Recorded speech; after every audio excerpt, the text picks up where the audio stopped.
Salve, meus nobres! Uma boa noite, um péssimo Vasco e aquele café, se você quiser se manter acordado nessa noite tenebrosa. Mais uma partida ridícula, patética, a palavra que você quiser escolher aí, constrangedora, bizonha, esdrúxula, do Clube de Regatas Vasco da Gama, hífen Vasco da Gama SAF. Agora ninguém mais sabe se é associativo, se é sociedade anônima, tá tudo quebrado, uma zona o Vasco da Gama. E o Vasco da Gama possivelmente vai voltar na zona, dependendo dos resultados. Se você quer saber, pode ser o último colocado deste campeonato brasileiro de futebol 2024. A nossa rotina de fracasso. Está um clube fadado ao fracasso e acho que hoje representou muito quando o último lance da partida, expulsão do jogador do Vasco, a bola na falta bate na trave e na cabeça do Léo Jardim, que talvez seja o nosso melhor jogador, e entra. Clube fadado ao fracasso, a fase tá ruim. Não, não é mais uma fase.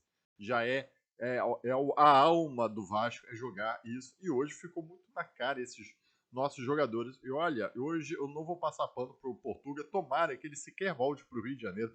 Vá direto para Portugal, pega um avião, cria um jato de Caxias do Sul para Lisboa direto.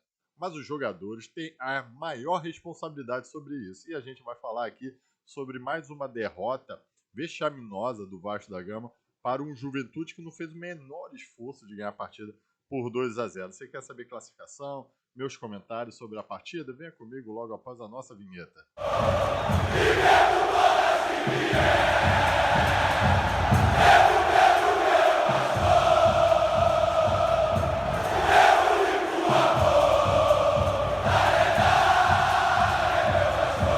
Obrigado por me acompanhar ainda, disposto a escutar sobre a derrota do Vasco da Gama, mas eu quero saber se você concorda. Qual foi o maior responsável da derrota hoje? Foi o técnico ou foram os jogadores? Eu sei, quem contratou, 777, Alexandre Matos, Lúcio Barbosa, esses todos têm que arder no inferno, com todo o respeito da alma deles.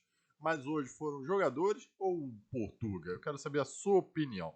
Bem, meus amigos, inscreva-se no Marca Vasco, aperte aquela sinetinha, dê o like nesse vídeo, compartilhe com seus demais amigos, porque eu quero saber muita opinião de todo mundo. Bom, vamos lá falar hoje, então, da derrota pela 10ª rodada já do Campeonato Brasileiro de Futebol 2024. O Vasco da Gama viajou até a fria Caxias do Sul para enfrentar o poderoso Juventude, onde ele tem o maior jogador, o Nenê, de 42 anos, e ele sozinho realmente acaba com o time inteiro do Vasco da Gama, o que é um dos maiores absurdos que você pode ver num jogo de futebol. Enfim, o técnico Portuga, ele manteve o mesmo time que jogou contra o Cruzeiro. Entra com Léo Jardim, PH, Michael, Léo e Vitor Luiz. Viu que ele barrou o Lucas Piton. Zé Gabriel, JP Galdames, meio de campo ridículo. Rossi Clayton e o Adson. Tanto que me chamou a atenção nesse meio de campo que o Zé Gabriel e o Galdames entraram pendurados para esse jogo e o nosso cabeça de área. É tão ridículo que eu boto assim, a culpa é tão, para mim, dos jogadores também. É óbvio que o Portuga é ruim, tem que ir embora, mas os jogadores são tão bizonhos que no primeiro lance de bola, o Zé Gabriel, ele faz uma falta no Nenê perto da grande área. Puta que o pariu! Com todo respeito, bota abaixo, mas puta que o pariu! Cara, o Zé Gabriel, ele, não sei se ele chegou a jogar com o Nenê, mas todo mundo sabe que o Nenê cava a falta na boca da área, pedaço, ou para ele cruzar, ou para ele mandar direto pro gol, porque ele tem uma excelente bola parada. Aí vai o Zé Gabriel, no primeiro minuto de partida, faz uma falta por trás. Beleza. Aí o Nenê bate muito bem, já poderia ter saído o primeiro gol do Juventude aí, bate muito bem, como ele sempre bate todas as faltas, e acho que o zagueiro lá cabeceia para fora. No segundo minuto vai o senhor Zé Gabriel, que é cabeça de área, faz uma falta lá na intermediária do Juventude, por trás, leva o cartão amarelo, ou seja, o nosso cabeça de área começa o jogo com 2 minutos pendurado já, tanto para o próximo jogo, que não vai jogar, quanto no jogo, podendo não fazer uma falta para ser expulso. Culpa do treinador ou é culpa da mentalidade do jogador? Me desculpa que o jogador, todo respeito, Zé Gabriel, burro! Jogador burro! Isso pra mim é tônica desse Vasco da Gama. São jogadores inoperantes, burros, cara. E, assim, que não pensam o jogo em si. Aí o Zé Gabriel conseguiu jogar, não foi expulso, até porque o Vasco é tão molenga dentro de campo que não consegue jogar, não consegue nem fazer falta Muito menos um chute. A primeira oportunidade do Vasco sai com um quase gol contra do Juventude no passe do Rossi. E depois tem um chute lá do Adson, se a gente pode contar um chute, um passe errado e tudo mais. E passa o primeiro tempo assim. Aí umas perguntas que eu faço, que é o seguinte. Se o Rossi, toda hora que entra também, e a porra do Rossi é substituído no intervalo, pra que o Portuga mete a porra do Rossi em campo? Não é possível que o David, o Serginho entrou depois no segundo tempo, jogou muito melhor que o Rossi, porque não tenta, bota um cara da base, tira o Raina, menos o Raina, mas bota outro cara, não bota. Mas o Rossi, toda vez que entra, ele não faz nada o jogo inteiro e é substituído no segundo tempo. E no próximo jogo contra o São Paulo, vai ser a mesma coisa. Ele vai ser titular. Então não dá, tem umas coisas no Vasco que não dá. E obviamente o Galdames também estava pendurado e leva o seu cartão amarelo. Se a gente queria não ver o Galdames em campo, pelo menos com isso a gente vai ver. E essa foram as oportunidades. E aquele Gilberto também justifica porque ele não ficou em clube nenhum, né? Me perde um gol no final do primeiro tempo, claro. Ele é o centroavante, tinha que fazer aquele gol. E o Juventude, na verdade, já podia estar ganhando desde o primeiro tempo. O Vasco não fez o menor esforço para ganhar. O que é o Michael marcando? Toda vez que ele vai no meio de campo, ele não consegue matar a jogada, ele tem que sair correndo atrás dos jogadores do adversário. É ridículo, é patético. Não é possível que o João Vitor, que custou 40 milhões de caralhadas de Vasco pro Vasco da Gama, seja pior do que Michael. Isso é essas insistências que eu não entendo. Me desculpa, aí é culpa do Portugal. O Michael não dá mais para ser zagueiro. Ele erra tudo. Ele sempre vai no meio de campo, erra o corte e tem que sair correndo desesperado, atrás, lento, não consegue. Então é ridículo. E um time patético. Assim, você vê que é um do Vasco da Gama, é um time sem sangue. Se não for um gol cagado, como um gol contra ou algo assim, o Vasco da Gama não vai conseguir. Não vai conseguir nada. Não tem uma jogada. Não cria nada. Assim, não é futebol. O que o Vasco hoje pratica não é um não futebol. Aí o Portuga vai tentar a sua cartada, né? Tira o tal do Rossi. Sempre tira o Rossi. Pra que coloca a porra do Rossi? E pra que botar o Ryan? Aí eu faço a dedo. Eu não gosto de criticar a base, principalmente uma base de 18 anos. Mas não dá mais pro Ryan entrar como profissional. Não dá mais, cara. Desce o Ryan pra base, segura o moleque, de repente na base ele vai voltar a ganhar confiança, vai jogar com o moleque do peso dele, da idade dele, e vai tocar. Não dá mais para ele entrar num time com um jogo profissional. Ele não faz nada, mas nem corre, filha da puta de 18 anos, não corre que sem sangue, cara. Nem isso ele faz. Então não dá mais para ficar com o Ryan. E depois ele mete o Matheus Cocão, o semi-amador Matheus Cocão. Lembrando que o Matheus Cocão era a porra do quinta opção do Náutico que estava na Série D ou Série C. Aí ele veio pro Vasco. Isso é ridículo. Tem que estar preso quem intermediou essa negociação. E eu vou te falar por quê. No primeiro tempo, o Ryan ainda cruza, o Cleiton se joga na bola. Meu Deus, o que é o Cleiton da Casa Piada? Tanto que essa é a minha chamada da capa é Cleiton Casa Piada. Não é da Casa Pia lá de Portugal, não. É Casa Piada, porque o Cleiton consegue ser pior do que o Ribamar. É um jogador. O Marconi não fez nada, zero. Para mim, tá, aliás, todos os jogadores do Vasco hoje necessitam de uma nota zero.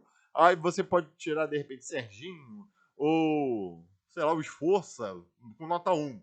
O Léo Jardim, coitado, que também não tem culpa, ainda leva azar. Tá na... Juventude jogando nada, os adversários do Vasco não jogam nada. Não precisa se esforçar para ganhar o jogo do nada. No rebote sobra uma bola na boca da área. É óbvio, bola na boca da área. O adversário tem toda uma liberdade para sentar, tomar um cafezinho, parar a bola, tomar um banho, ver para onde ele vai chutar e ele chuta lá e é gol.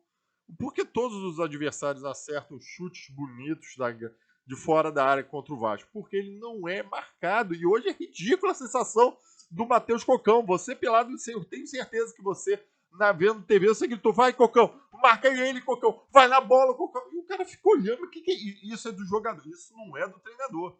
Porque muita gente estava falando: é um deserto a entrada da área. Não, tinha o Matheus Cocão lá e ele tinha que ter ido. A culpa não é do treinador nesse ponto. Aí o Portuga fica tentando lá, né? Tirou o Galdames, que é ridículo. Aí entra o Esforça. Aí depois tira o Adson para botar o Serginho, que particularmente já nem acho que o Serginho é reserva nesse time tão fraco. Eu acho que é o único que entra com o espírito de correr. Aí o Vasco da Gama tem um gol anulado com chute de não sei quem, por um Léo que tá perdendo, dormindo no meio da área, no rebote. Aí ele tem pedido, é óbvio, Léo. Porra, acorda, cara. Sai correndo de marca, não. Ele demorou um século para sair da sua posição, foi fazer o gol achando que estava impedido. Porra, né? Brincadeira o Vasco. Aí no final, no último lance, que eu falo, o Vitor Luiz, por isso que ele é reserva também, é enganado lá no kick da bola, faz uma falta no jogador do Juventude. O juiz, se quisesse dar um amarelo, já no final poderia, mas não acho errado ter dado vermelho lá. E na falta que eu falo, que é o time fadado ao fracasso, né? O maluco chuta, bate na travessão, bate na cabeça do Léo Jardim e entra. É com requintes de crueldade só. Só que eu falo o seguinte, cara. Com esses jogadores, a gente vai conseguir menos pontos do que conseguimos no ano passado. Ou seja, hoje é um time fadado ao rebaixamento. Não importa se é o Felipe Coutinho, só se a gente tiver uma reviravolta muito grande. Eu tô falando, você pega a tabela hoje, que o Vasco termina lá em 16º, porteiro da zona, mas já com 10 jogos. Se todos os outros clubes empatarem ou ganharem suas partidas, o Vasco da Gama se torna o último colocado com méritos, tá? O último colocado com méritos, sem qualquer previsão de sangue nem nada.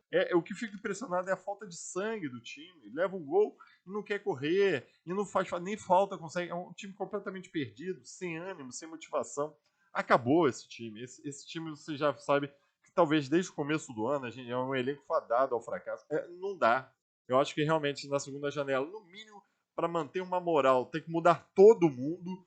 Talvez seja muito difícil isso, mesmo que não fuja do rebaixamento, que eu acho impossível agora com a quantidade de pontos que a gente vai conseguir nesse primeiro turno. Vendo isso, a gente não vai conseguir nada, mas pelo menos assim que morra, mas morra com honra, né? Mas porque assim, é muito fracasso. E um recado que eu deixo hoje é: Pedrinho, tu é gestor, entrou o Felipe como maestro, né? Felipe maestro, né? Como diretor técnico. Pedro Martins, eu tô gravando esse vídeo, eu nem vi coletiva, nem sei quem tá dando as coletivas. Espero que um desses três, Pedro Martins, Felipe e o Pedrinho não viajou, um dos dois tenha dado alguma entrevista. Eu espero que demonstre alguma insatisfação. Demitindo essa comissão técnica bizarra que foi contratada com o Álvaro Pacheco.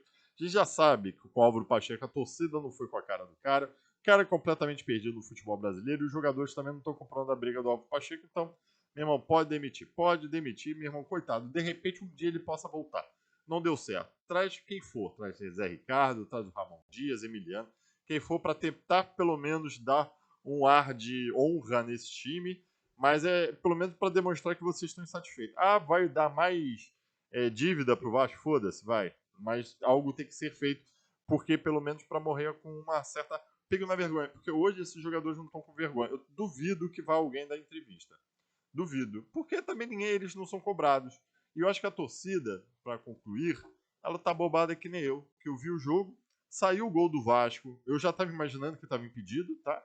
Né, porque estava impedido. Eu acho que é aquele gol assim, não vai adiantar nada, porque talvez o Juventude faça o segundo, como acabou fazendo, mas seria outro jogo.